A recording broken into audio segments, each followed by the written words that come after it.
warm welcome to Landmark Case Analysis, which is presented to you by Lawseco. This is Ankita Parida here. Let's proceed with today's discussion on the landmark case ADM Jabalpur versus Sifkan Shukla. This is a landmark judgment given by the Honorable Supreme Court of India on 28th April 1976 by a five-judge bench. It is the most infamous judgment in the history of India as it narrowed down personal liberty of individuals to the greatest extent during the time of emergency. Let's have a look at the brief facts of this case. It all started with the judgment delivered by the Allahabad High Court on 12 June 1975 by Justice Jagmohan Lal Sinha in the case of State of Uttar Pradesh versus Raj Narayan. In this case, the petitioner challenged the election of our former Prime Minister Mrs. Indira Gandhi to the Lok Sabha. On 12 June, she was convicted by Justice Sinha of having indulged in wrong practices and therefore he declared her election void. And that would mean that she couldn't contest any election or hold her office for a period of next 6 years.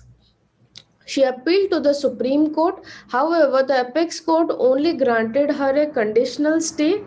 Also, the Apex Court made her dysfunctional in the matter of vote in the Lok Sabha. Therefore, to hold on to the chair of Prime Minister, she declared an emergency under Article 352 of Indian Constitution. And based on this declaration, Article 19 of the Constitution was automatically suspended. On 25th June 1975, the emergency was declared. On 27 June 1975, the President, exercising power conferred by Article 359, Subclause 1, declared that right conferred by Article 14, 21 and 22 of the Constitution shall remain suspended during the period of proclamation of emergency. After this proclamation of emergency, the people who were considered to be political threat to the authorities or anyone who could raise his or her political opinion freely were taken into custody without trial under preventive detention laws. And based on this, many leaders from the opposition such as Atal Bihari Vajpayee, Moraji Desai, Jayaprakash Narayan, Lal Krishan Advani and others were arrested under the MISA Act because all these leaders were proving to be a political threat to the Prime Minister. Now let's understand the MISA Act. The MISA stood for Maintenance of Internal Security Act. This act was passed in 1971 by the Indira Gandhi government. However, it came into use during the emergency. It had provisions for preventive detention for any reason and also allowed the authorities to search and seize without warrant. The Maintenance of Internal Security Act with the 39th constitutional amendment was put in the 9th schedule. By this, it was kept away from the judicial scrutiny. Based on these events, many people filed petitions in various high courts of the country challenging the detainment of the political leaders. Most of the high courts gave their judgment in favor of these petitions. One of them was the Madhya Pradesh High Court, and the case was ADM Jabalpur versus Sifkan Shukla. This judgment compelled the Indira Gandhi government to approach the Supreme Court and to contest against it. Let's have a look at the issues of law involved in this case. Whether a person can move any writ petition under Article 226 before a High Court to challenge the legality of an order of detention during a national emergency.